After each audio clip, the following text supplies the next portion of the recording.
Hello, hello. How you doing, my good people? Today we got a special treat for you.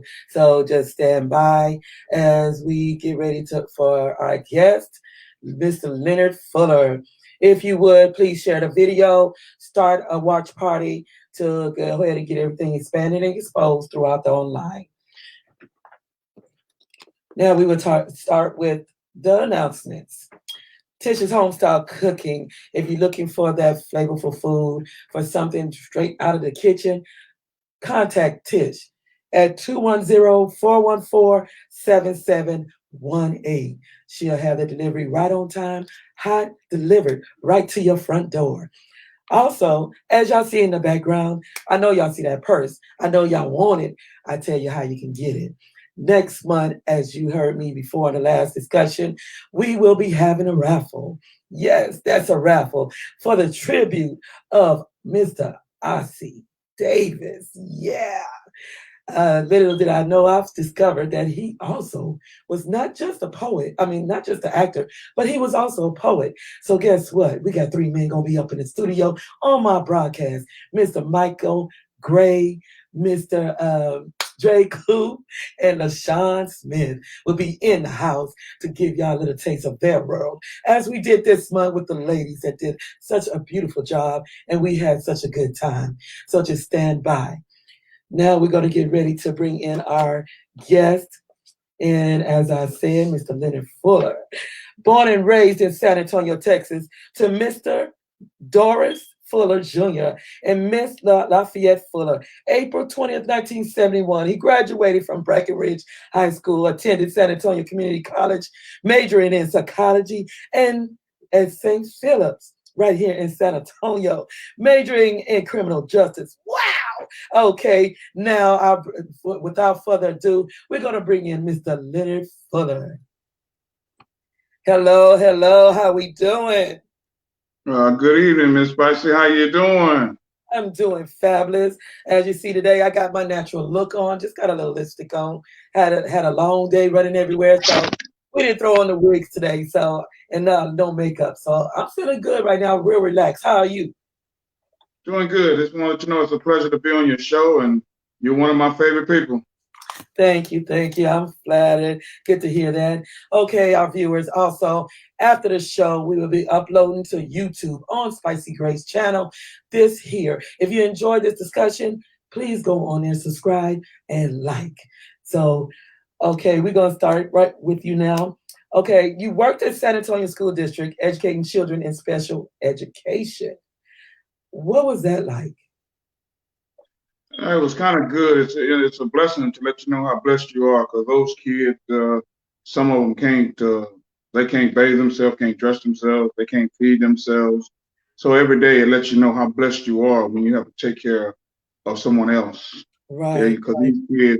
these kids was some couldn't talk, they couldn't bathe, they couldn't let you know when they was going to the restroom. So it was a very big challenge for me. Sometimes hurting, but I enjoyed it though. See how blessed I was.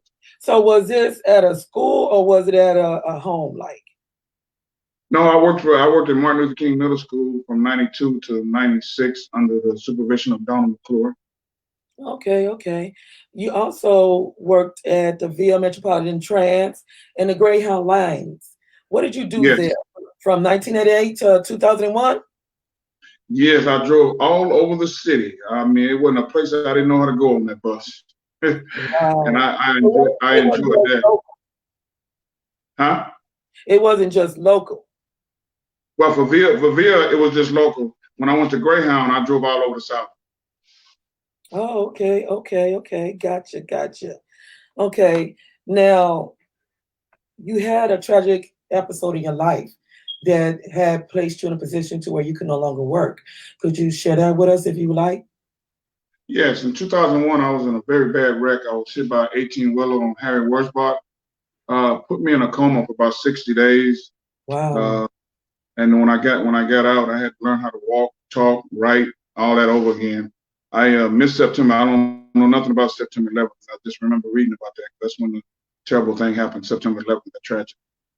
Okay. So, as he left you disabled, are you still able to function through life? I mean, is it hard to do certain activities throughout the day?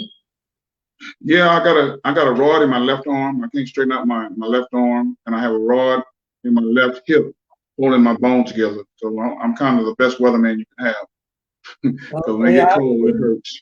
I understand that. I got a knee and back injury. I'm telling you, I tell them at work, you want to know what time it is? It's finna rain. Yeah, yeah, Okay, yeah. now We, when did we need to get paid for that. who you telling?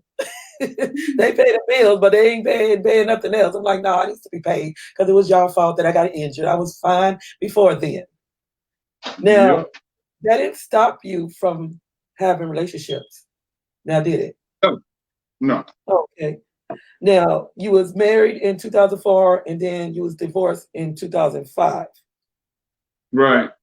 Okay. So you met somebody else that has been a blessing in your life. Can you tell me a little about that and how did y'all meet? Yes, I met her. Well, her last name was Newman. Then Teresa Newman. We met at church. Uh, Okay. and I was on my phone trying to take care of some business, and she whispered in my ear, "You need to get off the phone, sweetie. You at church." And I said, "You're right." So then I got off the phone, and then I was going to the restroom, and she was drinking some water, and then she hit me in the butt with the door, and that's how the whole conversation happened. No. So when did you know that this was the woman for you? Well, we had a lot in common. We talked a lot, and then how she had her child. Gregory was a great young man, and we just had a lot in common. We enjoyed ourselves. We laughed and giggled, and I proposed to her one day, like Sylvester Stallone did on Rocky, and I had her laughing. Oh. I So said, when was it that you felt like and what was within that made you feel like, okay, it's time to propose? because we had so much in common. I mean, she would finish my sentences before I finish them, Okay. and we would. So was it a special type of proposal or did you just say, look, you for me, let's get married? How No, what was that what I did, proposal like? what I did, we were driving in the car. We were driving in the car, and we had just got through looking at Rocky 2, Hmm. and coming from Walmart, and looked at some rings, and I got in the car and I said, "How would you like marrying me too much?" And she said, And "This what? ain't Rocky." She said, "This ain't Rocky." I said, "No, I'm serious." And she said, "No, you ain't." I said, "I'm serious." And then she said, "Yes." Oh. Now y'all met actually at church. What church was that? Liberty View Church of Christ, right there. It was right across the street from Wheatley Middle School off of Gabriel. Hmm. And B.B. Gatson was the preacher. He's a real good guy. And, I was going over there because I was trying to fade away from my church I grew up at. and I went there, and she knew one of my friends, and Miss Ann, and she kept asking Ann about me, and then she came up to me and talked to me. That's how it all happened. And that's surprising because I know Teresa, and coming up in school, it was like she was always a shy person. Yep, no, she is still a little shy. She don't. You have to make her talk to you because she won't talk. Yeah, but she's a sweetheart too. Oh yes, she So asked how me long to confirm it have on you been Facebook, married? and I did it right away. How long have y'all been married? Oh shoot, Oh, you gonna going on oh, 4 years. you gotta say so. No, shoot, I had to think. Yeah, my mother's been dead 3 years, going on 4 years. Okay. Okay. Okay. Oh, And good. we had a very rough time. I buried my mother one week, and we got married the next week, so it was pretty rough. Okay. Okay. I hear you. Now, what was the wedding like? I mean, did you at any time get cold feet, or feel like, well, you know what, maybe am I Mm, doing the right thing? Because some people speak about those cold feet. no, I had a good time, and Reverend Kemp married us in Antioch, and we had a good time. It was a nice wedding. Great, great. Big. Now, It was bigger than I thought. It was bigger than I thought it was going to be because I didn't know it was going to be a lot of people, but we had a lot of people. oh wow. So how many people did you expect and how many turned out? Man, we was expecting like 75 to 100 people. We look back Wow. in it. We look back in the pictures and taking the pictures. Man, we had about 200, 250 people. Wow. So y'all was very And much loved. we're blessed. We're very blessed. Yeah. Now, your wife also, she owns her own business. And Yes. from what I've seen, as a man in her life, you didn't just decide this is the woman for me, but you stood your ground in supporting in what she do. Can you tell us a little bit about that? Yeah, I support her in everything she does because she's a very good person and she has a lot of she wants to do a lot and I have to slow her down sometimes. So she went to school to get her license to do nails and feet and we that was great. And then she got this makeup business now. So I said, girl, do what you got to do. And see, times are getting hard now with the school, so she don't really know if she's gonna be working. But she Right. got a back. She do nails and she do sell makeup. She does a whole lot of stuff. Great, great. Now, as in supporting her, do you actually get involved also and help her, like get the word out of in order to get the business exposed? How do you, as a husband, support your wife? Yeah, I support a lot. I told her to put it on Facebook.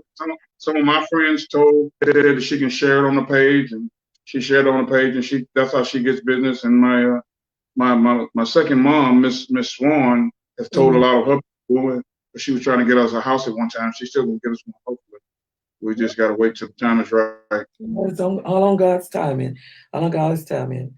Now, I'm gonna ask you a question because we're gonna start getting into the topic. And before I do that, I know I mentioned Tish, and I don't know what you got before you because I know I told you. Make sure you have your snack and your drink because everybody on my show, we like to relax. But I had Miss Tish. She came by and man, look at this Salisbury Steak. It look good, don't it? Well, you need to save me some. And the cabbage with red potatoes.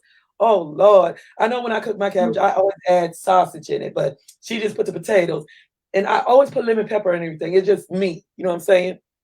You know you don't need all that now. You're trying to lose weight. You can't be eating all that. I didn't say I'm losing weight. I just need to lose a stomach. I'm good with my weight. 'Cause I would tell you, there's things that you lose when you lose weight, and there's things that you gain when you gain weight. So those certain areas, as going on 50, I need to keep those areas. So I'm gonna keep the weight. Yeah, girl. When you hit 50, it's something else. It's hard. It's hard. But I just had to get my chocolate chip cookies too, because she had those pictures up, and those hormone made chocolate chip cookies. Man, they would look too good, but they pretty good. They look pretty good. I haven't tasted it yet, but I'm gonna tell you what. Let me let you know how it tastes first. Yeah, now you bring me some to the church next Thursday when you getting your food. Bring me some. Bro, they be gone by then. And oh, this is good. Oh my God. All right. All I need is my almond milk and I'm good to go. Okay, now Wow.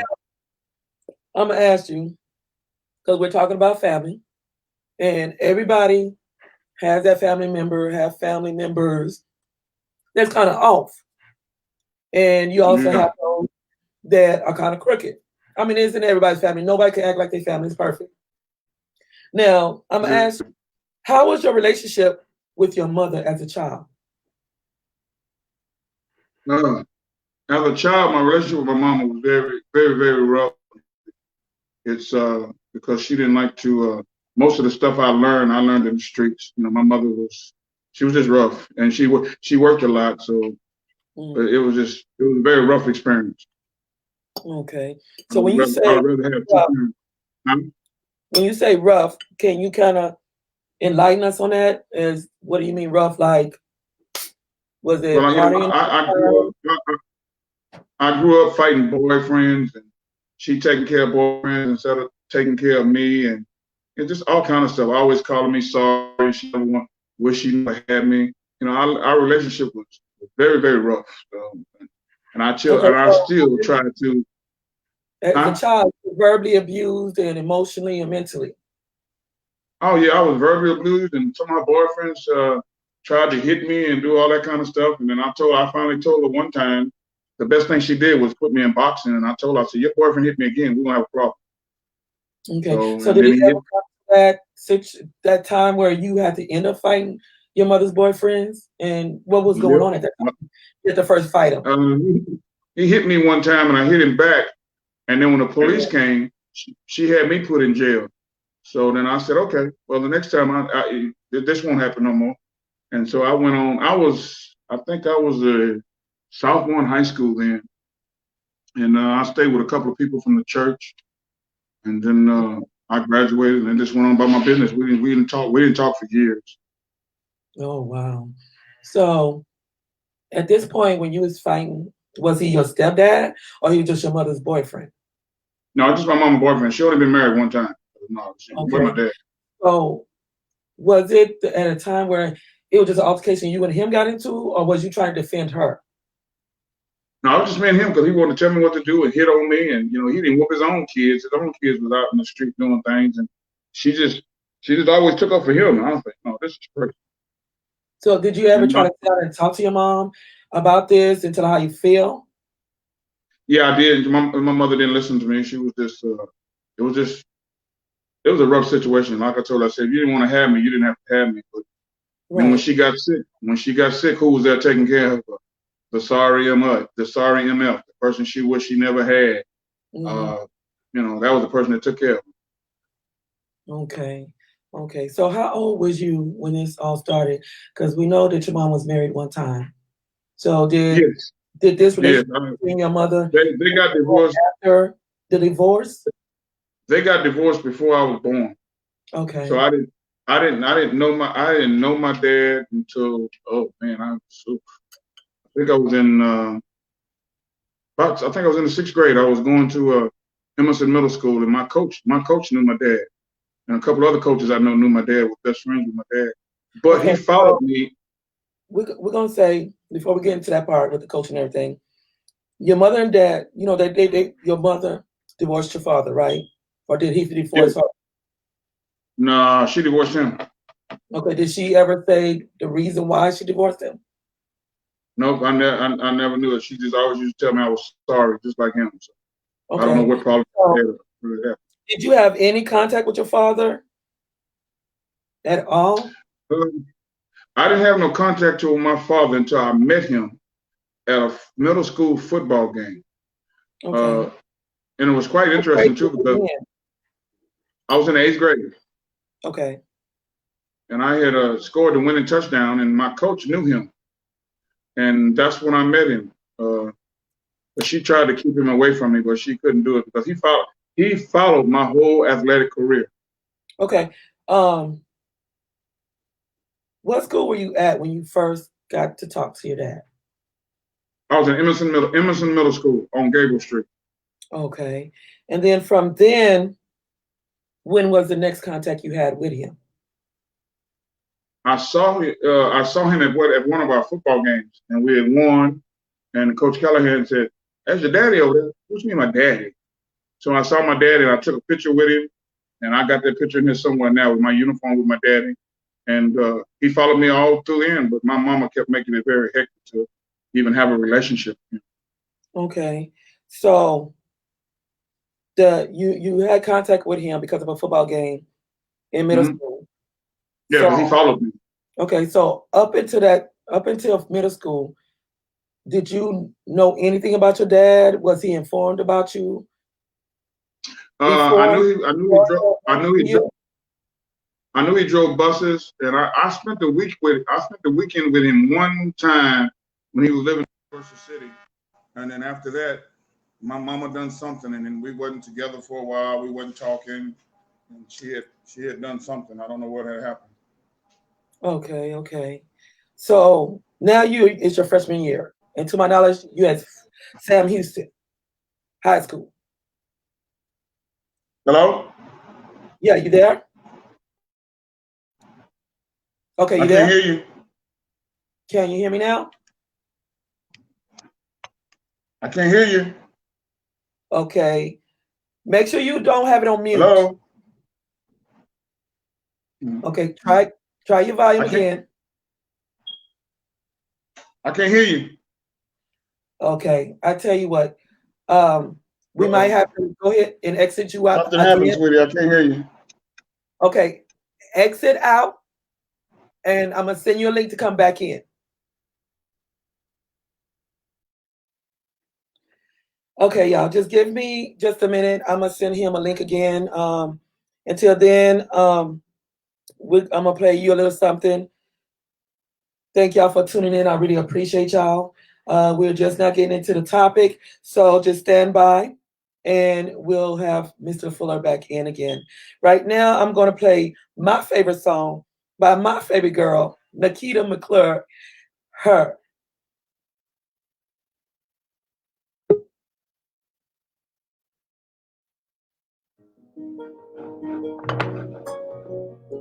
Hey. Her, the her that is the mother, the her that saves all mankind when the trials and tribulations of life occur. I am her, bringing the treasures of Africa from the motherland. The her that holds up the man when the tragedies of life buckles his stand. I am her, carrying my babies in my arms, shielding them from fire with the ringing of the alarm. I am her that walked with no fear during the Katrina storm, to save my babies from drowning in the midst of the storm. I am her that walked in the fields of white cotton, the her that sang hymnals for the souls of the forgotten. I am her that chose to escape the Holocaust, fleeing to the Sorry about that. Forest of Eastern Poland, fighting for the memory of the other Jewish women lost. I am her that gave birth at the age of 16. The her that they said wouldn't amount to. I'm sorry, y'all. Let me just go ahead and continue because someone just keep calling in and they are interrupting the call. So we'll go ahead on to the subject at hand. Hold on just a minute. I do apologize, Leonard.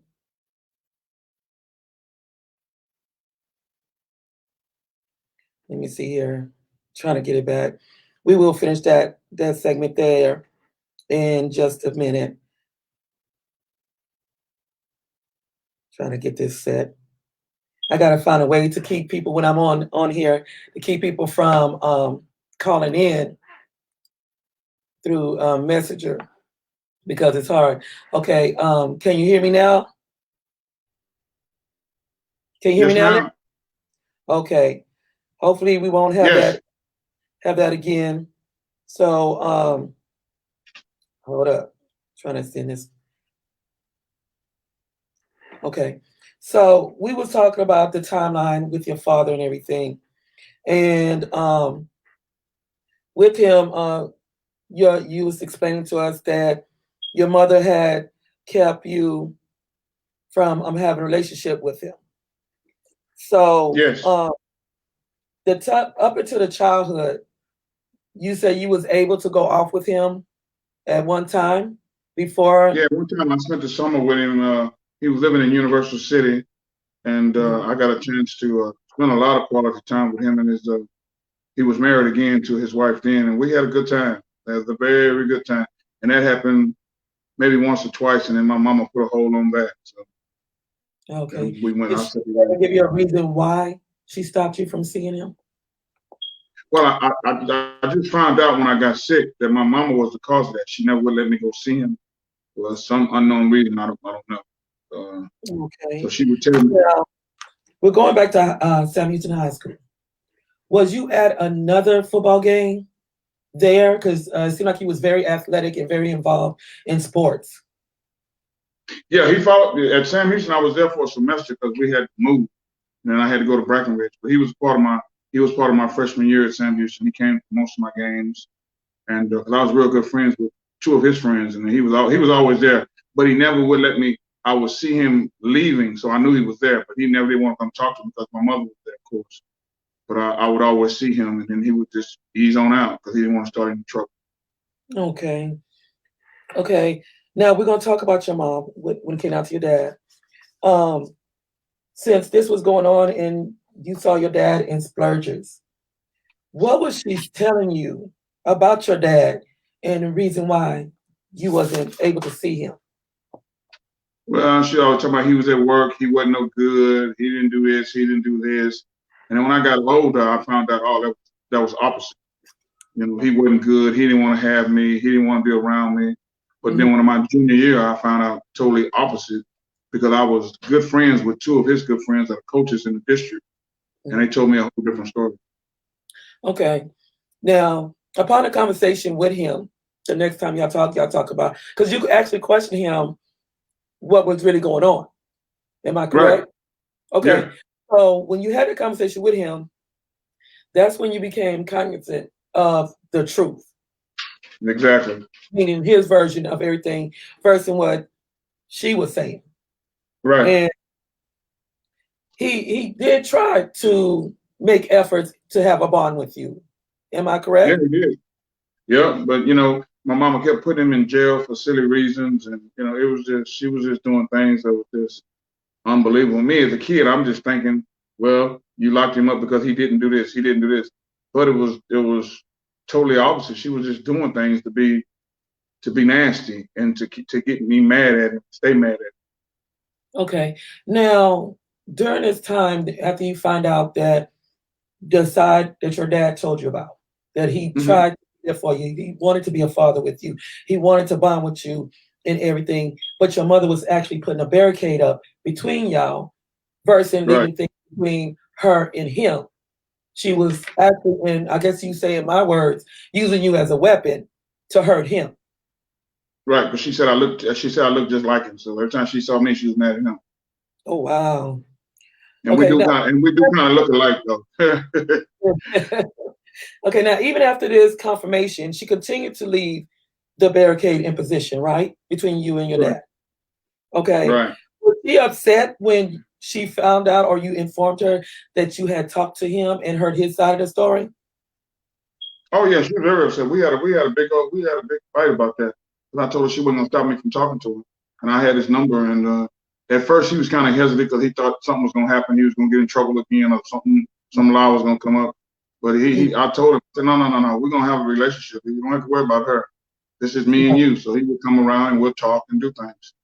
So now when you was around him, was he anything like what she described as you was a child coming up? Oh no. Oh heck no. And I had already knew that because his friend, which I'm a real good friend with, Coach Lott at Holland and Coach Mm, Hines, they told me that wasn't the case. So when I found out wasn't the case, that just made me mad as hell. okay. Now, We're gonna give some shout outs. Teresa Fuller, she says, "Hi, babe, I'm here." Hey, Teresa. Angela R. Frazier says, "Hey." Yeah.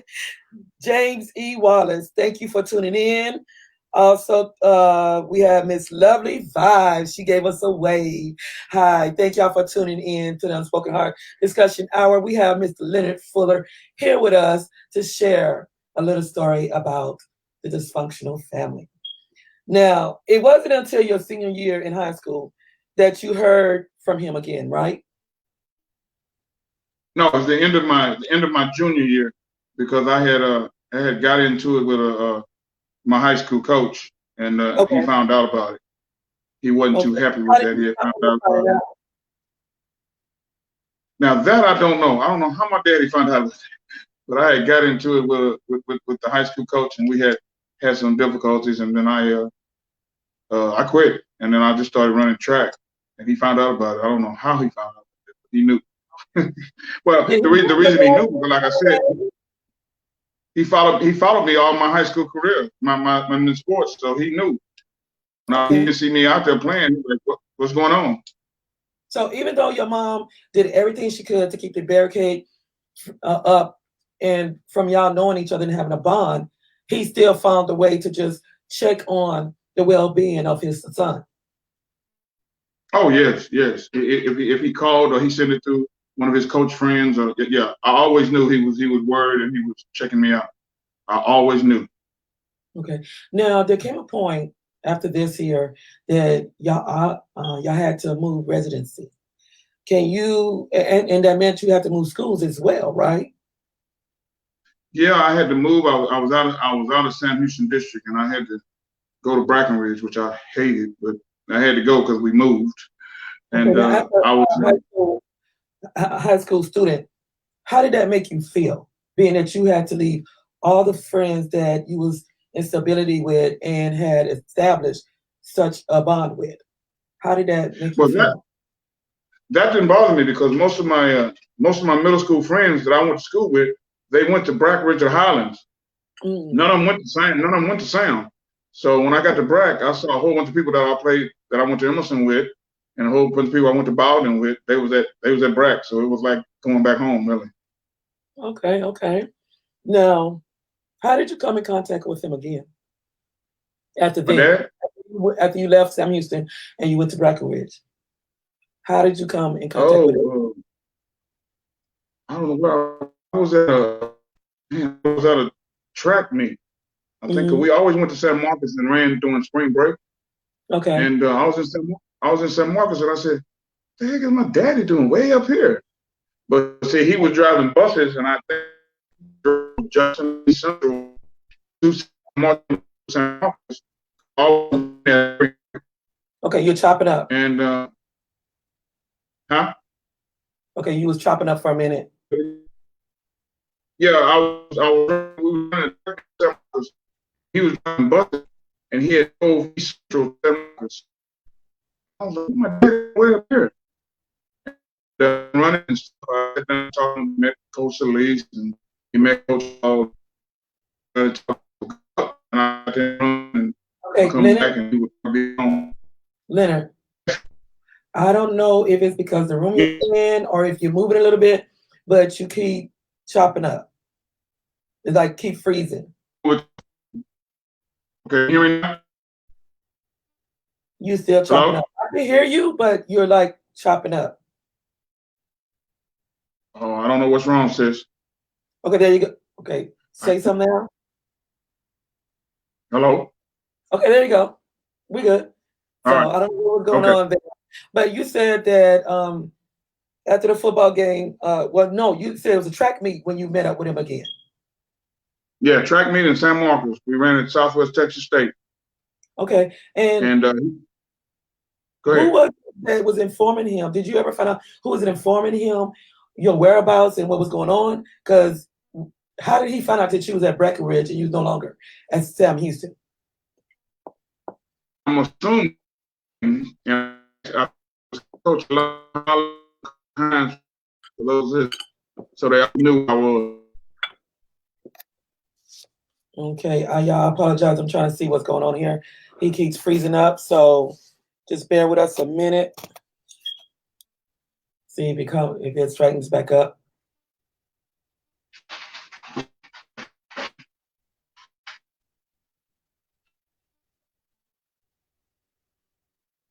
Okay, you there? Yeah. Okay. I don't know. You might have to change positions or areas because it seemed like whatever's going on is like got you freezing now. It's not like before. Okay, you want me to go?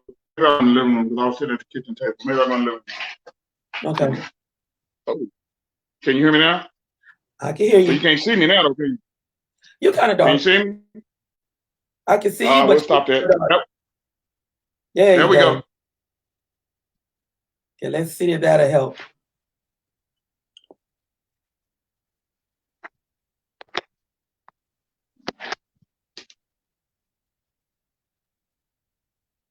Okay, I'm just trying to wait. Okay, let's see. Can you hear me? I can hear you. Just waiting for you to stop freezing up. Good, good, good. Okay, you're still kind of skipping, but we can hear you. Okay, let's proceed on now. Okay, as we was asking, your dad, how did he find out that you left Sam Houston and went on to Breckenridge? I'm assuming it was Coach Lott, his best friend, because I was a very good athlete. So if I moved, people if you follow me.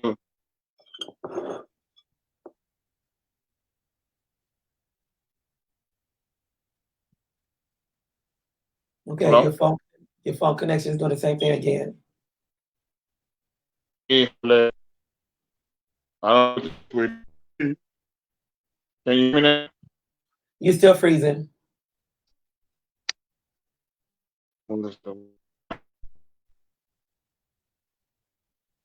See me moving? Yeah, you still freezing. So try a different area that you think the Wi-Fi is stronger in. I'm going to come back. Everyone, just give us a minute. We're trying to just get him in an area where we can proceed on with the show and without freezing up. So How we're about trying to now? locate a different area. How about now? Okay. You see me? I can see you, but you're still Tyson, freezing. Yeah. I have no idea. I'm in the back room where my wife was. I don't know what you want me to do. Okay. Yeah, because she didn't have a problem. Where was your phone? Okay. So you went to the living Huh? room. You was at the dining table. Um, trying to see because I really don't try to exit back out and come back in again to see if that'll help a little bit. Okay, so you want me to leave? Come back? Yes, leave and come back. Okay. Y'all, I really truly apologize. We're trying to get this going so that we can allow him to tell his story without any interruptions. So we're just gonna wait for him to come back in, and hopefully this time we have a better connection. And he's back. Let's see. Okay, okay. There you go. All righty then. All right. Whatever you do, don't move the phone. Don't move anything. All right, I'm gonna hold it in my hand. Okay. Whatever position you got it into, where it got you still and not freezing, keep it there. Gotcha. Okay. Now, as you were saying, your daddy was following you. He was finding out exactly your well-being throughout schools, and whether you moved to another school to another, it's like he still found out where you was at. Right. He Great. went. He was So number one. He was one of my supporters. okay, okay. That good dad, good dad. So he wasn't allowing anything to keep him from knowing about you as you was growing. No.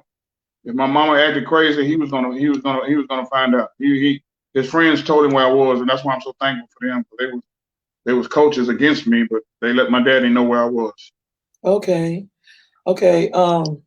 Now, from our last talk, you came in contact with your dad at a football game in the sophomore year at Breckenridge. Right. What was that encounter like, and why? Well, I felt real good about it because by then I knew what my mama was doing, and I said no matter what, he was gonna try to find out and come to my games. And I always knew because he would always tell me something I didn't do right, or that was a good run, or you did good, or why you didn't play that much. So I knew he was there because can't nobody just tell him all that information. He had to be there to see. Okay. Okay. Now, he kept the distance from you due to your mother. Yeah, he didn't want to start no mess with her. He didn't want to hear that mess. Okay. So, what was she doing in order to like want him to protect himself and keep a distance but still see you? Now that I don't know. I just know she kept getting him arrested and complaining about money, and then I found out he had showed me some receipts that he was sending money, but she was getting him arrested for not sending money. So then that was rough. And then after I got to my junior year, when he started paying, in your junior year, you always got to pay for a lot of stuff for Mm, your classroom for the next year, your cap and gown for the next year. So he started paying for that stuff, and she kind of eased up and left him alone. But I okay. was Now, grown then. I was grown then. okay. Well, we're going back to high school. Now, by her getting him arrested each time she saw him, what was she telling the law in order for them to arrest him? Now that I don't know. I'm assuming she was saying he was behind in child support and was having some kind of proof. Because that I don't know. Okay. So even though was he paying through the system or was he giving her money under the table?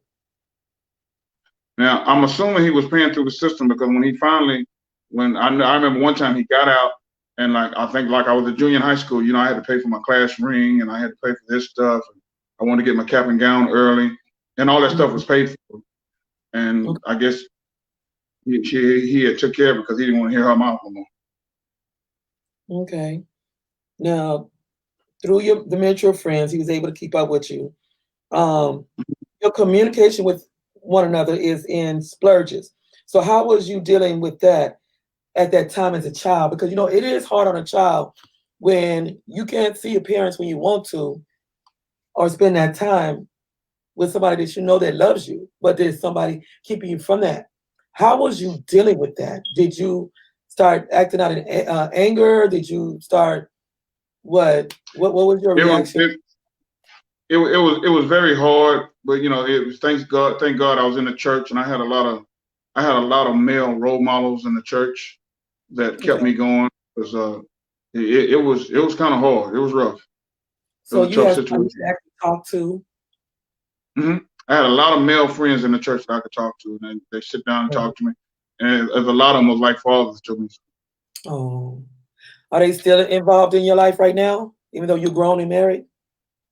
Some of them, but most of them God has called home and they're gone. But Okay, I still have a few that I talk to. okay, okay, okay. We're now in the senior year of high school, and graduation day emerges. Can you take us to this day and how it was for you? Oh, that was a very, very, very exciting day. That morning, went up to rehearsal and had to come home, took a nap, got dressed, take your panoramic pictures. And right before I left the house, my daddy called me Hmm. and told me congratulations. And I said, "Are you gonna be there?" He said, "Yeah, I'm trying to get off right now," because he was driving buses. And I didn't know he came until like 2 days later because one of my mentors, Coach Hall, told me he was there. Okay. And Now, was he when he came? mhm. Did he just show up, or did he attend the full ceremony of your graduation? He attended the full ceremony, but I didn't see him. That's why I said that people told me he was there, but Okay. I didn't see So him. did I he knew say he was later there. on what was his reasons why he didn't make it known that he was there and supporting you? Well, I'm assuming because he didn't want to be involved in no conflict with my mom. Okay. I'm assuming, yeah, because he You want to keep the never peace. asked him why. Huh? You never asked him why. No, no, no. I never asked him why. No, I just long as he was there and he saw it, I was happy. Okay. So after the graduation, how was the communication between you and your dad? Uh, he was oh man, he was real busy then because he was driving a lot, and I was working. And then when I worked in the school district, I uh I saw him a whole lot because I no, I didn't see him a whole lot. I was working in school. I didn't start seeing him a whole lot until I started refereeing because see, he Mm, was the coach at Southside, and I refereed one of his games, and we had been seeing each other since then. He's like, man, you shouldn't have did that to me. I was like, I didn't have no choice, but I was the referee and he was the coach. okay. So did you, after graduation and everything, and even though he was working, you was working, did you and your dad's relationship ever become closer than it had been? No, no. My relationship with my dad didn't get close until 2001. Mm, Uh, I was in a very, very bad wreck, and I was in a coma for 60 days. okay. And once that happened, and I woke up and stuff. From that day I woke up, we started getting close and close and closer then. And Mm, I'm assuming because he got a new chance because God spared my life, so we started all over. okay, okay. So what was your mother's reaction upon knowing you and him started developing a father-son bond after so many years of trying to keep y'all divided? Oh, nothing, because she knew there's nothing she can do about it. I mean, she couldn't do nothing about it. I was on my own. I'm living on my own, paying my own bills, and I'm kicking it So with did my you have dad. any reaction to it? Like, was she salty or was she relieved Mm-mm. about it or anything? No, she didn't say nothing about it, but she knew it nothing. She wasn't going. She knew she wasn't going to take me away from this one.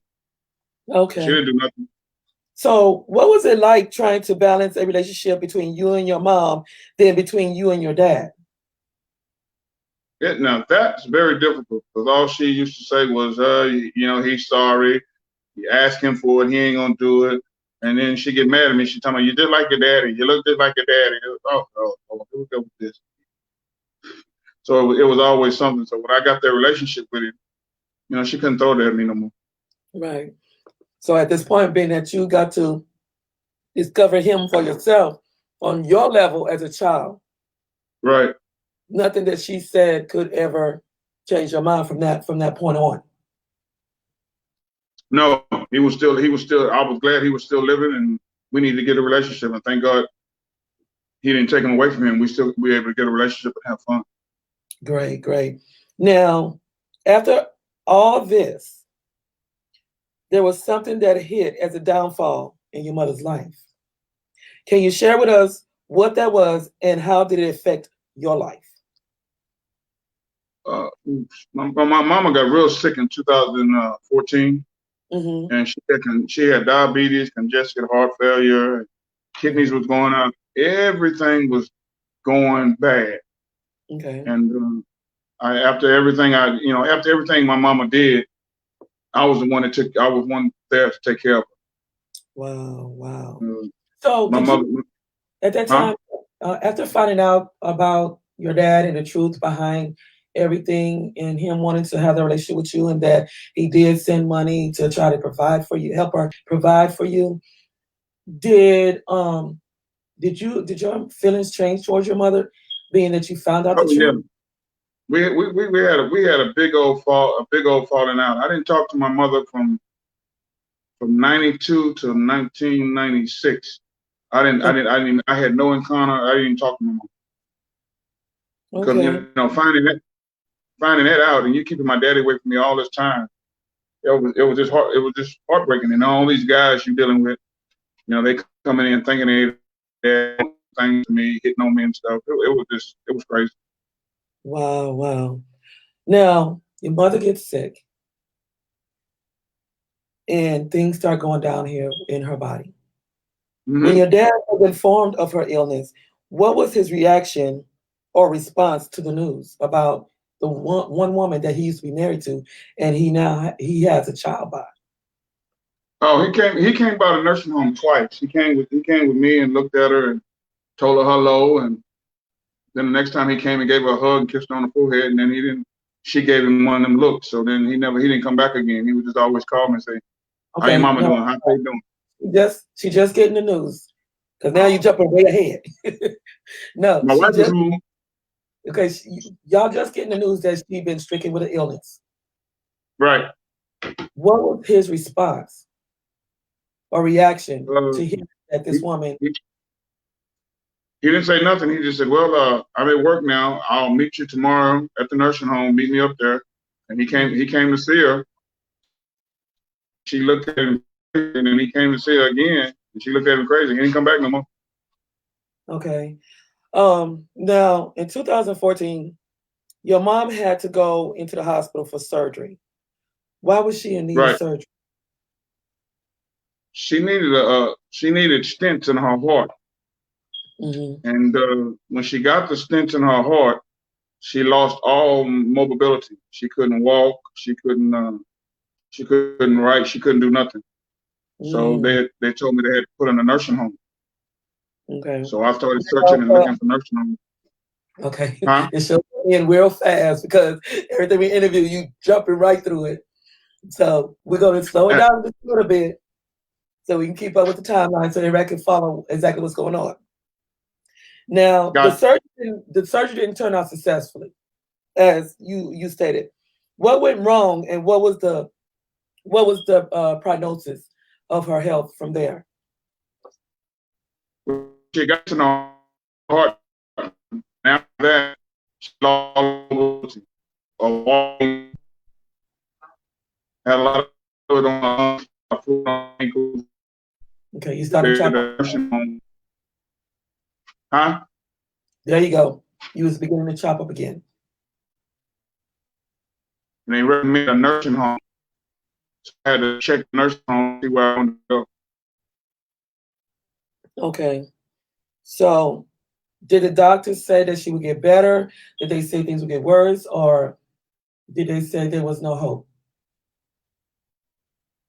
He said right now he couldn't tell me and rehab and see what happens. And I Okay. said, okay.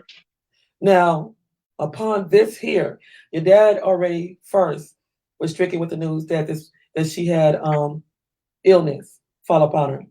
Now she didn't have the surgery and she got the prognosis of her health. What was your dad's response, actions, and why, knowing that now things are getting worse? He was just like, oh Lord, just call me if you need any help. Let me know. I was like, Okay. okay. Because it wasn't too she could.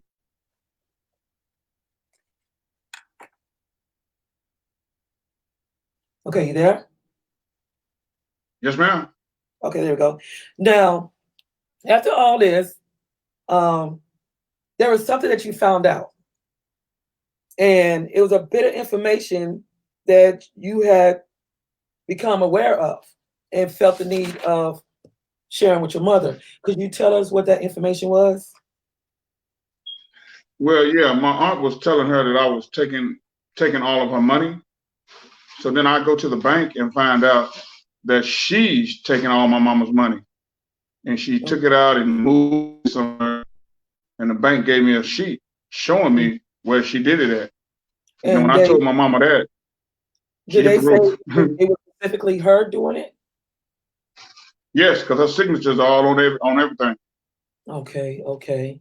So you informing your mother of this. What was her reaction to this news, knowing that her own sister was stealing money out of her bank? She she couldn't believe it until I showed it to her. And she kept Mhm. using this power of attorney, but the power of attorney only came into effect when my mother could not talk or take care of herself. My mother was fine until the week before she died, so that power of attorney shouldn't exist.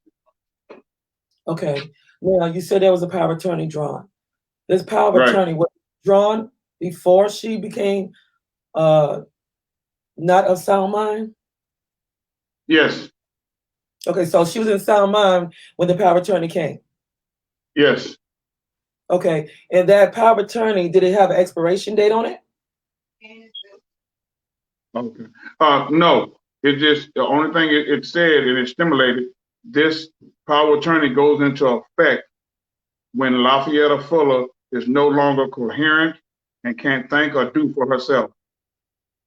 Okay, now that power of attorney, did you know the ingredients of that power of attorney? Because now what it's stating is stating that while she was of sound mind, that she made this power of attorney just in case she Right, becomes not of sound mind.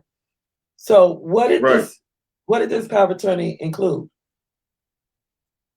If my mother was to go into a coma or anything like that, and she couldn't think or write for herself, then my aunt would be over her financial stuff. But Okay, that never happened. okay, so financially, was this power of attorney in play when she stole the money from the bank account after she came from the surgery? Yes. So it was in play.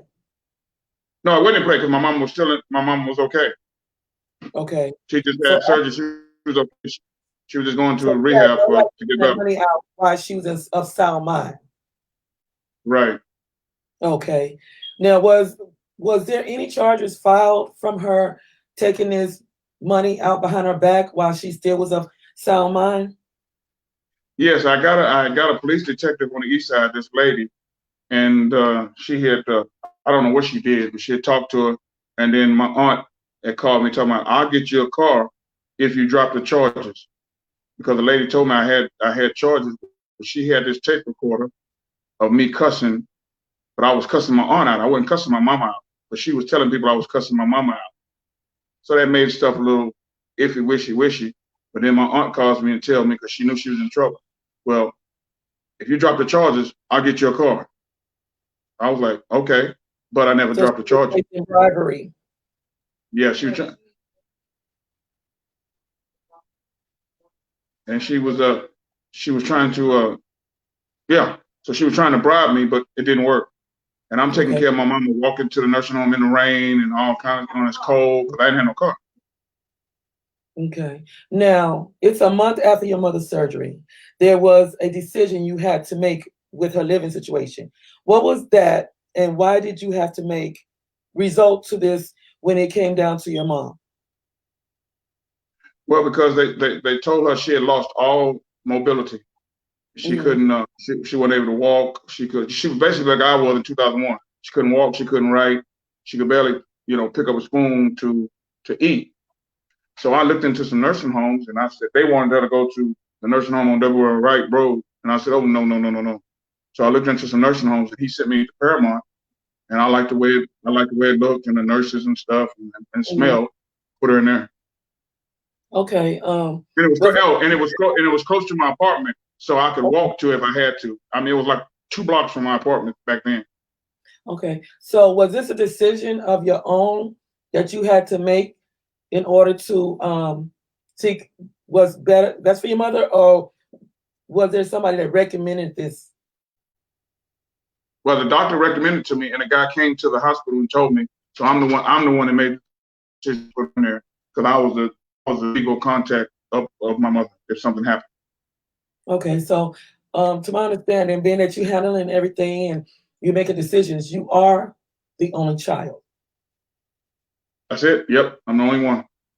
on both sides, or just your mother? No, I'm the only child of my daddy's and my mom. I'm the Okay. only one they had. Okay. Now, while your mother's needing all this care and everything, did anyone outside of you and your dad, because your dad was actually helping you with her, right? Right. Yes. Okay. Did anybody outside of that come to assist you with your mother's care before she had to move into the nursing home? No, I did all that. I did all that by myself. I'm the one that Okay. did that. Okay.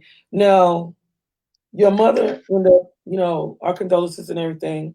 She ended up passing away in the nursing home. Right. Okay. Do you remember any words that your mom had spoken before closing her eyes for the last time?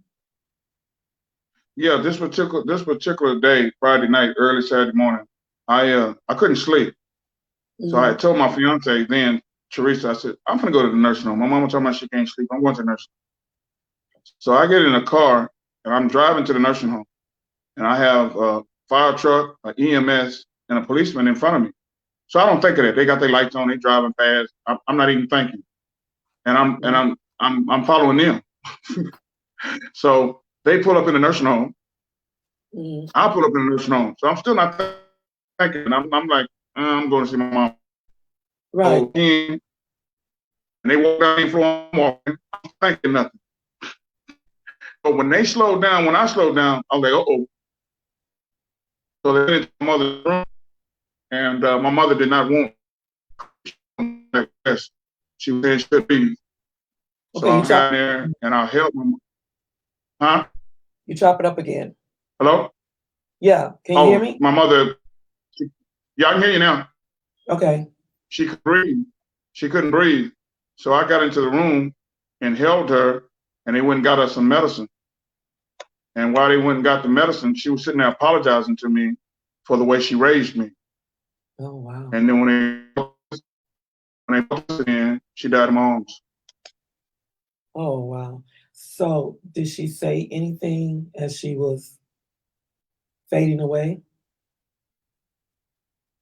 She apologized to me. She said, I'm sorry for what I did. What I did. Take care of your wife. I'm sorry for what I did. Okay. Now, what do you think she was speaking? What do you think she was speaking apologetically? I'm assuming the way she treated me all my life and over that stuff. When I showed her that winning was stealing her money, that made her upset too. And then the way she treated me all my life, that's something she was watching.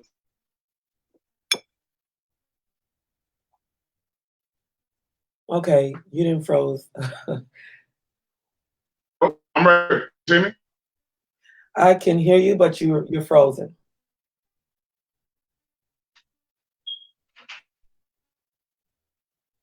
Yeah?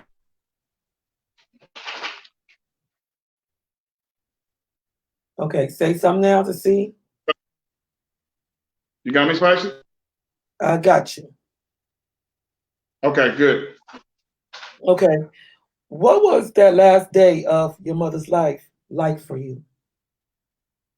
Because at the end of the day, this is you only get one mother. And Right. there's nothing like mom, even though, as when we're children, no matter what our parents do, we still love them. You know what I'm saying? So Right. what was that last day like for you? When she passed? Yes. After she passing, you're getting ready to leave.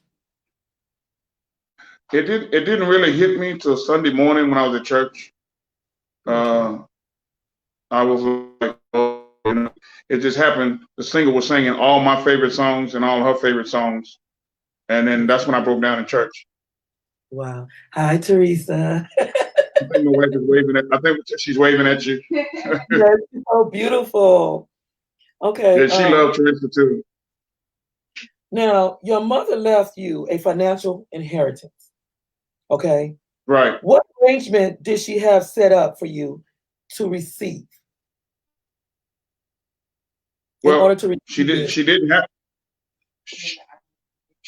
no arrangement. She had an IRA.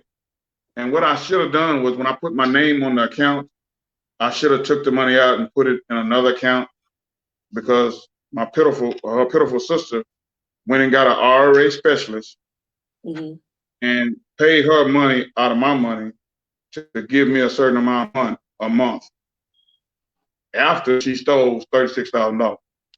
Okay, so let's go back. First, after your mother's surgery, y'all find out that this auntie, which is the same person, stole money out of your mother's account while she still was of sound mind. Right. Now, knowing that you are her child and you're entitled to whatever is of your mother because she does have a living heir. She turns around and she do what? See, she was under the impression that if I got my mama's money, that I would lose my Social Security disability. And I kept trying to tell her. What made her think that? Did she talk to them? What made her think that? Did she talk to Social Security? Did she do any research on it? She talked to them, but she was talking to the wrong people, asking the wrong questions. an inheritance would not affect my disability because it's an inheritance. If Okay, I now, work for it, then I lost. okay, from what my understanding is, when you got this disability, for one, you're grown, right? Right. You got a stable mind, right? You know how to handle financial Right. things mentally, right? Right. So Yeah. what gave her the right to feel like that she needs to step in when it came down to you and do something like that? Like you couldn't do that. You could have did that on your own. That's not her choice. Hey, the money's all equal, and she just a money, she's a money person. Okay, So, I need for you to repeat that again because you're starting to chop up again. You know what? Okay, you chop it up again. We need to we want to get this out. What you just said. She just hungry, and mom do that, so I don't her over and money.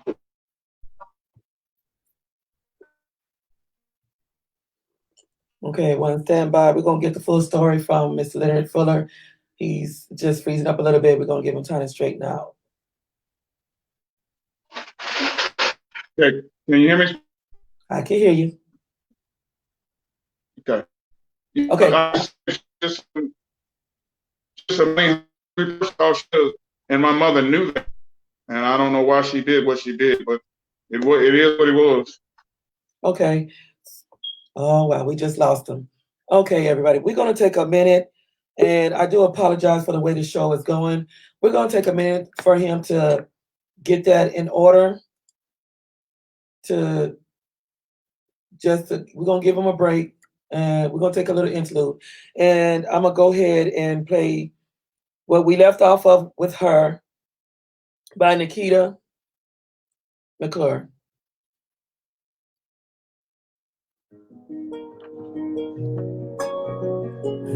I am her, the her that is the mother, the her that saves all mankind when the trials and tribulations of life occur. I am her, bringing the treasures of Africa from the motherland, the her that holds up the man when the tragedies of life buckles his stand. I am her, carrying my babies in my arms, shielding them from fire with the ringing of the alarm. I am her that walked with no fear during the Katrina storm to save my babies from drowning in the midst of the storm. I am her that walked in the fields of white cotton, the her that sang hymnals for the souls of the forgotten. I am her that chose to escape the Holocaust, fleeing to the forest of Eastern Poland, fighting for the memory of the other Jewish women lost. I am her that gave birth at the age of 16, the her that they said wouldn't amount to anything.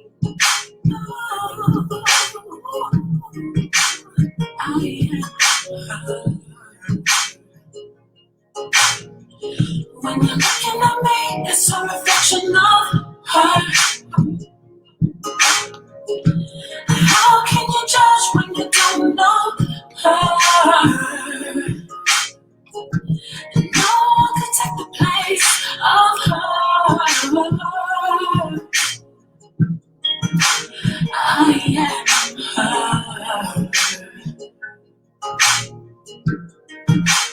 I am her. The her that walked the stage holding me. The her that moved on to earn a Texas Southern degree. The her that didn't eat so that my brother and I could. The her that was raped and left in a trash bag of a nearby neighborhood.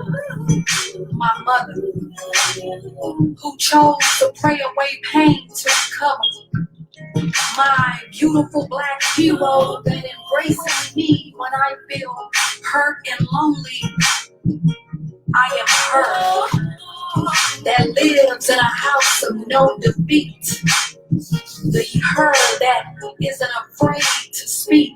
The her that will encourage when she doesn't have courage. To keep on fighting with her feminine power. The her that prays silently in the last hour. I am her. I am her. When you're looking at me, it's a reflection of her. How can you judge when you don't know her? No one can take the place of her. No one. I am her. No one.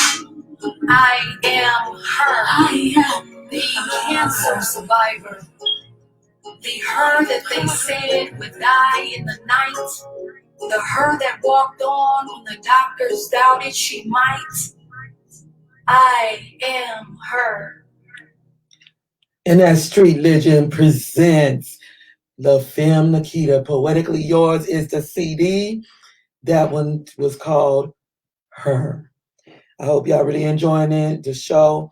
If you would, after the show, it will be uploaded to YouTube. So just go on there, subscribe, and like, so that way that we can get the views up.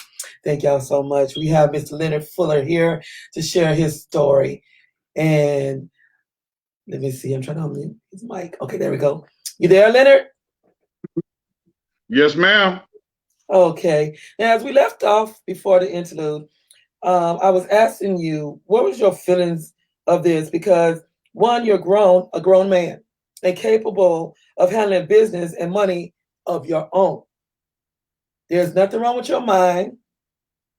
So why was she made fit to make these decisions on your behalf?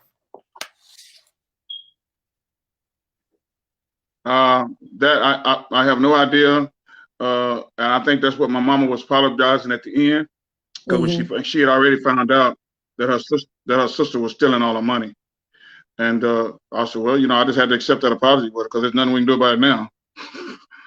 But it's a sad situation. When you're in love with money, you'll do anything.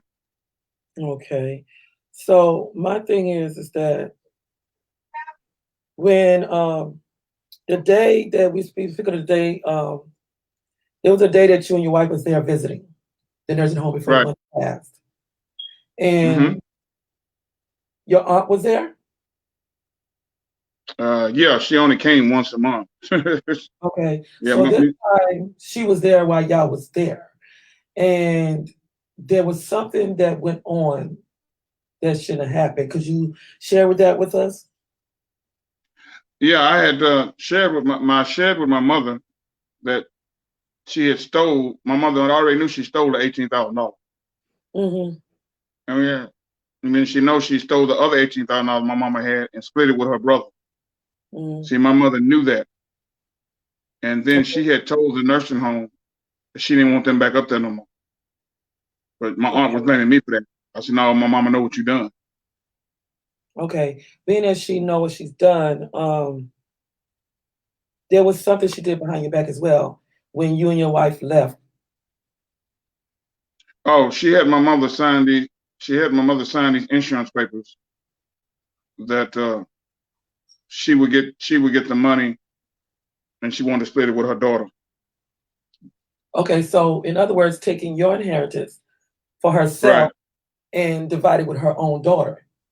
Yeah, because her daughter and her husband were struggling at this time. Okay, but that wasn't your mother's problem. That's her problem. Right. And exactly. I mean, that's just my opinion. Now, and the reason I know this, because my cousin told me. She said, "Don't worry about what I got. You got your money, and your mama gave me some money." I'm like, "Yeah, right." Okay. Now, when she had your mom sign these insurance papers, was she of sound mind when she signed them? No, That's when my mother was fading. Okay, so she waited until you decided to take your wife home in order to have a moment alone with your mother. Right. That was not of sound mind. Right. Okay. Um, what are your thoughts on that? Because I mean that's pretty low. She didn't do it before you and your wife, but she finds a reason to lure y'all away. Right. And what did she do in order to get y'all lured away from the nursing home in order to have that moment alone with your mother? Well, my wife had just got off of work, so she was tired and she was just laying down. She said, "Well, why don't you take her home because she's tired?" And I was like, "Well, I didn't want to, but my wife was tired, so I took her home, and then Hmm. I came back up there. Okay, so when you came back up there, what was going on? She was telling my mama then that I was stealing all her money, but I said, "No, mama, I'm not stealing you. She is." And that's when we got in a big old argument. And they was Mhm. telling the people in the nursing home was telling me we had to quiet down or we was gonna get kicked out. So it's you So, and your auntie that gets into it now yep. because And she's trying my to. uncle and her daughter. So she's more or less trying to poison your mother's mind against you Exactly. by letting her think that her own son, her only child, stole the money. Yeah. She kept telling my mama, "You're gonna go broke if you keep letting Leonard deal with your money." And she was the one that was stealing it all. Wow. So what you're saying is that your aunt abused the power of being controlling over you by unconsciously premeditating another act of maliciousness, but this time by your mom not being able to think or act responsibly. Exactly. So, Then she gets this IRA specialist in Houston and pay her $1,000.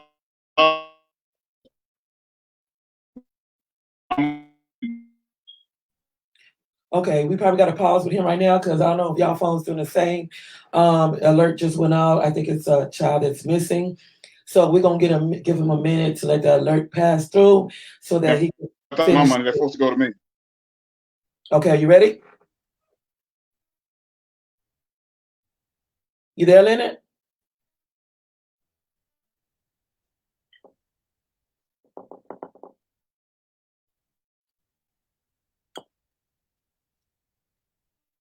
Yes, Okay. ma'am. Okay, there we go. So did your aunt give you your entire inheritance? No, she sends me $450 a month because she thought it was going to affect with my disability, but inheritance don't affect with my disability. I could have had all that money and it wouldn't affect with my disability. Okay, how old were you at this time?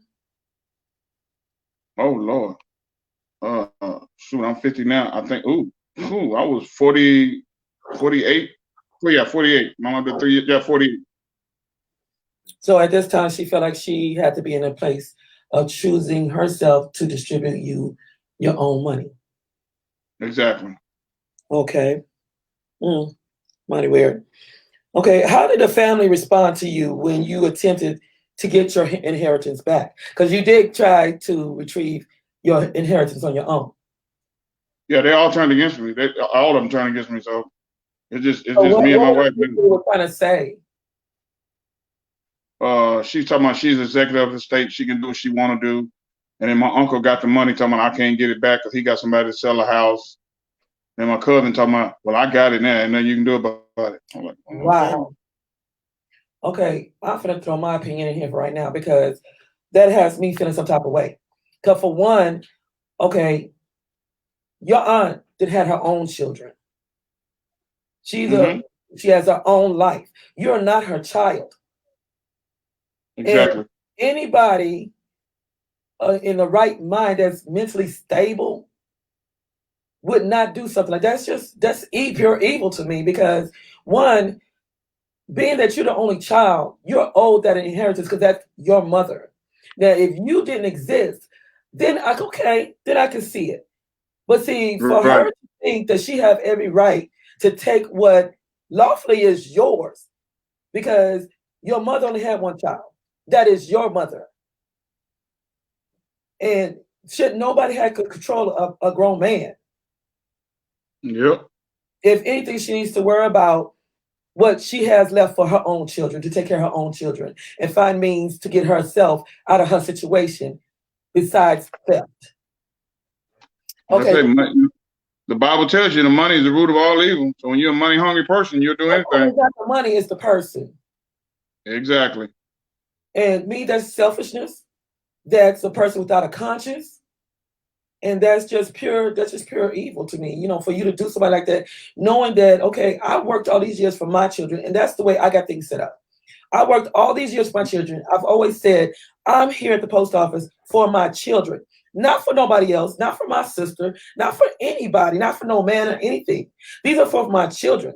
So don't nobody have a Exactly. right to think that I worked all those years and sacrificed for my children, that whereas you think you can just step in and take my children's inheritance. That was not for you. Now, was it That's why I get. situation? That's why I get on Facebook and I tell people, ladies, if you have a child, get your will in order. Make sure everything goes to that child, because if not, sisters or kinfolk, they're gonna take it away from them children. And that's why people always see me on Facebook. I'm stressing that. Ladies, if you have children, get a will done where everything goes to your children, because don't trust your sister, don't trust your brother, don't trust nobody. The child needs that. But see, the thing about it is that you can say that, but this woman took advantage of your mom. She solely took advantage of the situation that she was not in a sound mind. She took advantage of the situation where she think that she would have never found out, or you would have never found out, that she was taking this money out for her own selfish reasons. And that there is like embezzling people's money. She had no reason to take your mother's inheritance. If she was a person of righteousness, because even if she go to church, you know what? You need to go back up to that altar and you need to get yourself right, because right is right and wrong is wrong. That money should go automatically to you. You don't need her consolidating no type of funds out to you, because you're not a child. This is inheritance that you can control yourself, and that was rightfully left for you. Exactly. Now, well, you got lawyers that are scared to take it. Okay, so how have you been with her and getting your money monthly that is owed to you, that you should rightfully be controlling yourself? Well, she sends it when she gets ready. Most of the time I get it at the beginning of the month, but sometimes she just sends it when she gets ready. And I just no lawyer is willing to take it. They're just scared to take it. But I get it, but I get it when she get ready. When she get ready. Like it's her money. That's control. Yep. She wants to control things. That's all about control. People will reap what they sow.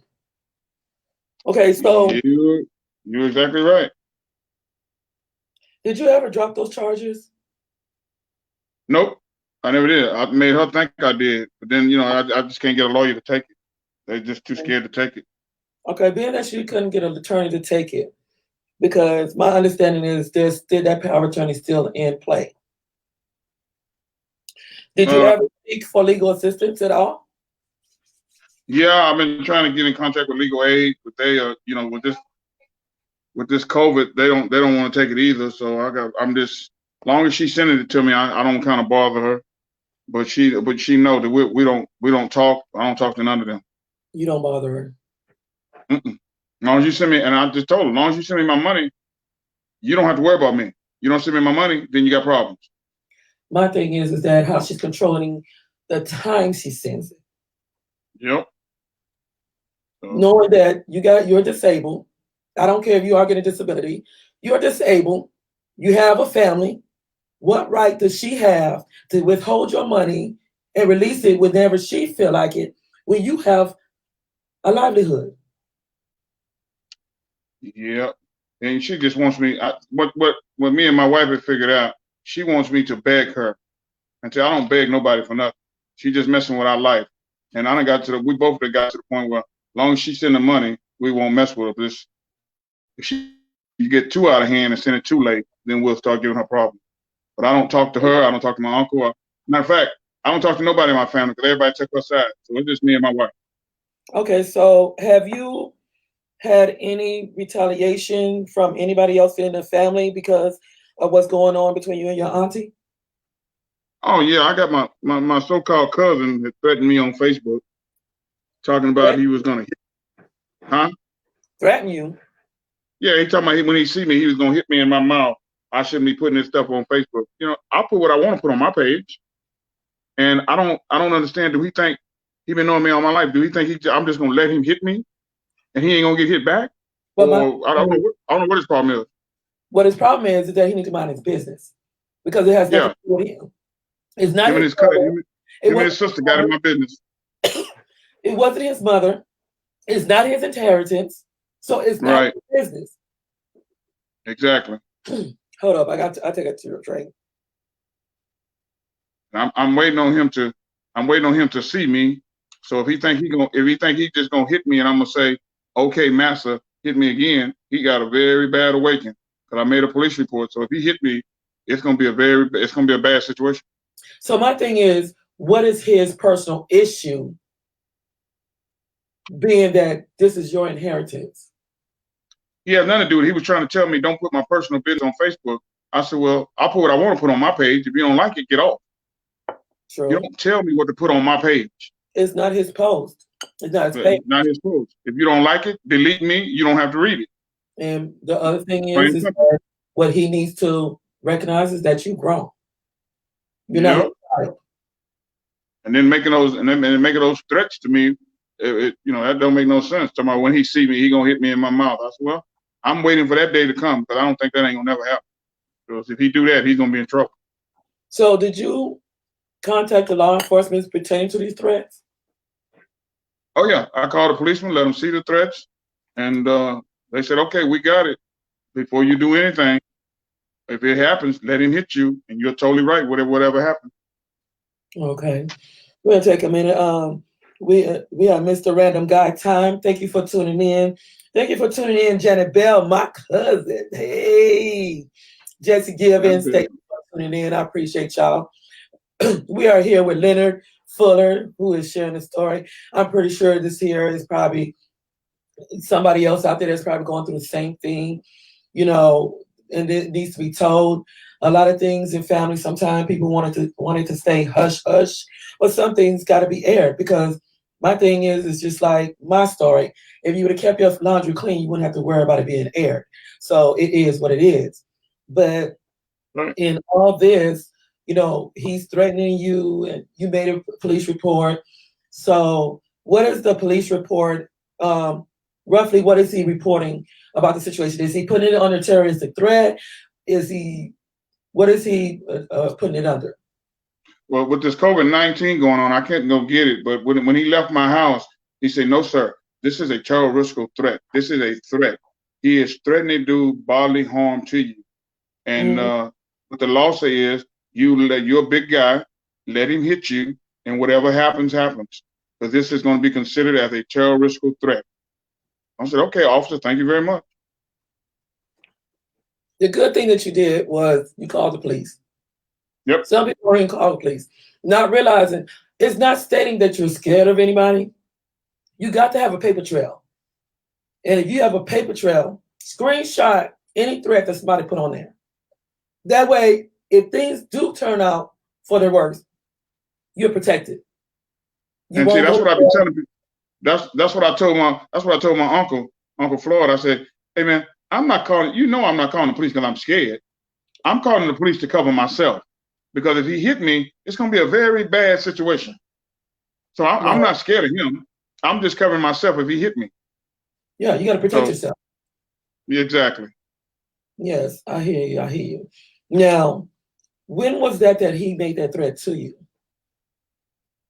Oh shoot. That was about 2 weeks ago on Facebook. Okay, and what did you have specifically post in order for him to lash out in that manner? Well, I was talking about my aunt and how she did this thing. He gonna get on there and tell me don't put my personal business on Facebook. And I told him, man, you don't know what you're talking about. You shut up. And then he said, oh, really? When I see you, I'm gonna bust you in your mouth. I said, if you feel you need to do that, if you think you can do that, and you ready to suffer the consequences of that, then when you see me do that. But just make sure you ready to suffer the consequences you do. Yeah, yeah, I hear you. I hear you. Okay. Do you look So for you this? think I'm just gonna let you think I'm just gonna let you hit me in my mouth? No. So, out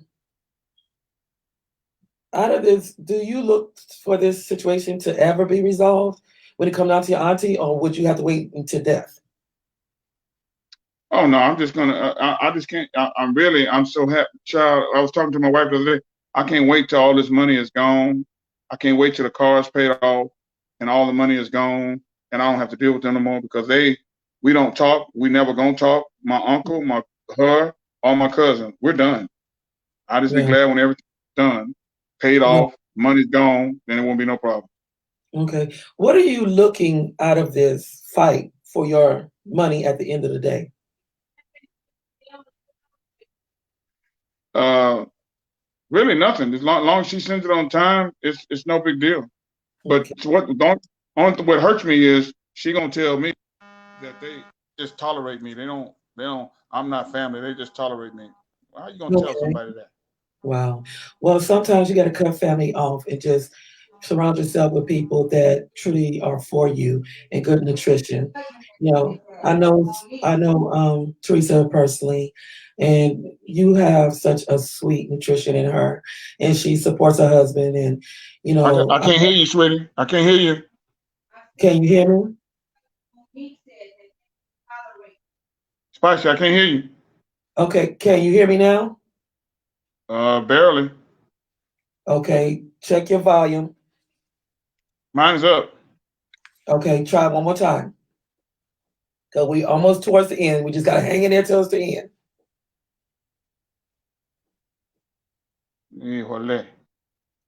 Yeah, mine is up. I'm good. Okay. Okay. Now you have a very sweet wife. I've known her for years, and you are truly blessed. And I say, in this that it's good that you was able to just eliminate the bad seeds and have nothing but pure soil in your life. And speaking of pure soil, it's just not your wife, but how is your relationship now with your dad? Oh, me and my dad are good. We good. We talk to each other every day. If I don't call him, he calls me, and we're in a very good situation. I almost lost him because he had a brain aneurysm, but Oh, he's wow. back and healthy now. We have a very good relationship. Okay, okay. Um, in this, I'm so proud of you to being able to break your silence and be able to get your story out. Now, tell me, even though mom is gone, what is your feeling on everything now? Have you finally found peace within yourself and able yourself to forgive her? Oh yeah, I forgive her when she told me sorry in my arms when she died in my arms. I'm at peace with all this. It's just my family members. I'm staying away from, and I'm so at peace right now. A book is going to be coming out shortly because I'm starting to work on that Yeah, as we we speak. are gonna get to that. So, yes, I have no problems. I'm content with God. I'm content with God. I know I did right with God. I took care of my mom. I didn't mistreat her. So I'm perfect. I don't have no worries. Okay. Yes. As he did speak of everyone, Mr. Fuller is actually has a book under construction that he's working on the memoirs, and that will tell his life story that we discussed today. So just keep your eyes open on Mr. Fuller, and I'm gonna give him this moment before we end the show, and we're gonna take out with my very own CD and Love by My. Baby, bring me a paper on the table. So, Mr. Lynn, Kitchen. are you there? Yes, ma'am. Okay, I'm gonna give you this moment to talk to everyone, to not only tell them how they can find you or follow you or contact you, but also give them a little insight of your book. Also to just give them a little nutrition, for ones that could be going through the same thing that you have, or anybody that's young out there that's dealing with an absent dad and the mother is poisoning their mind against them. This is your opportunity. Talk to the viewers.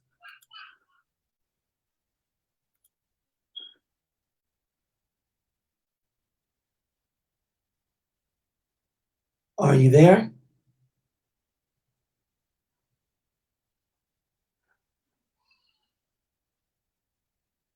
You there? Okay. Once again, his phone is froze.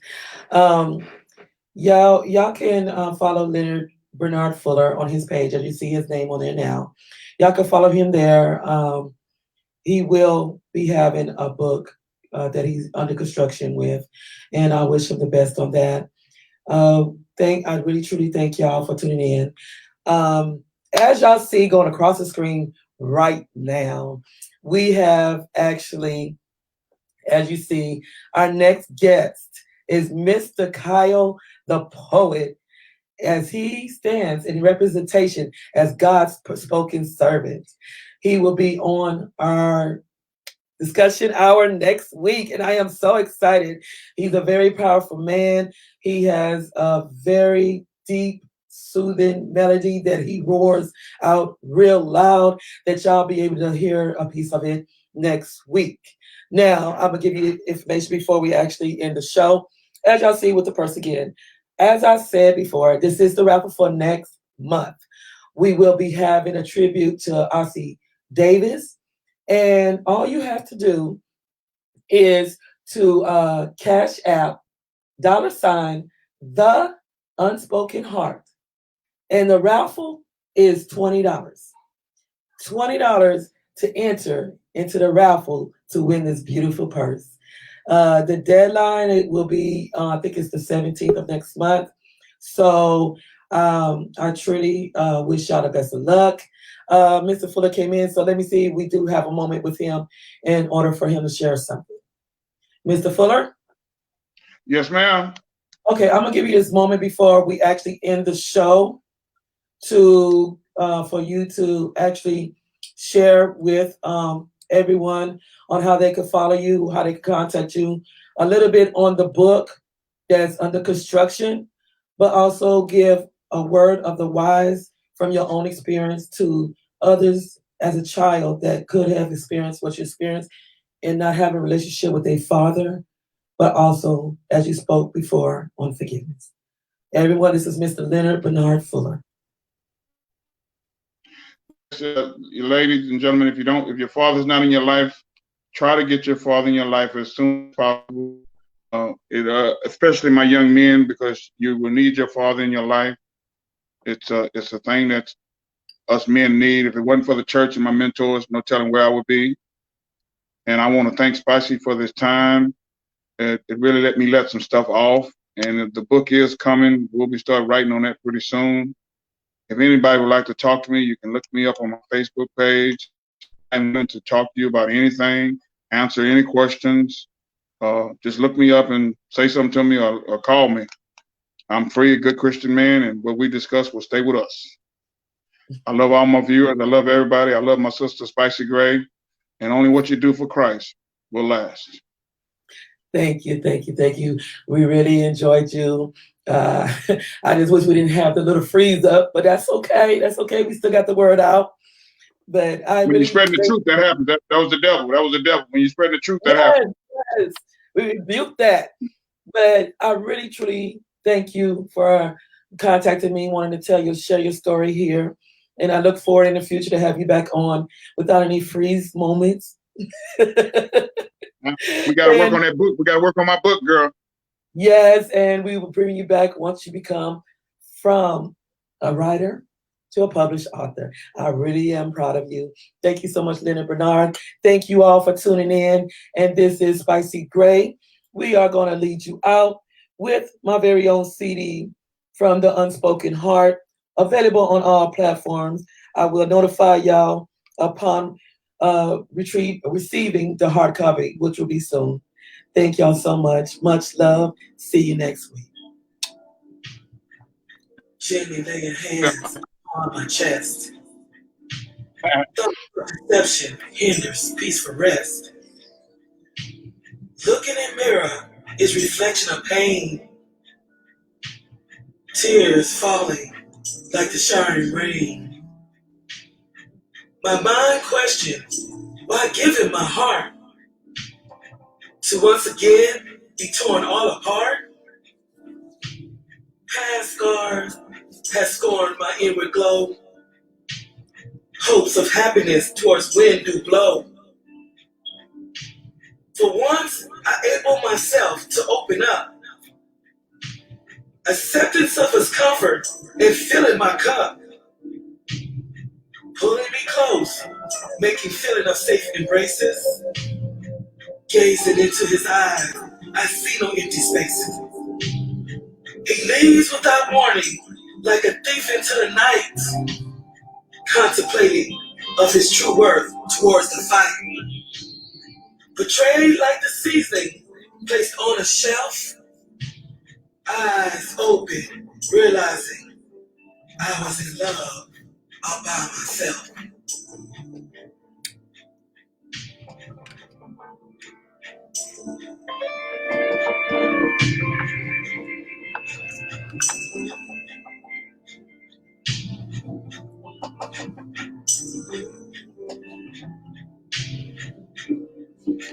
Y'all have a blessed weekend. See you next week. Spicy Create, signing out.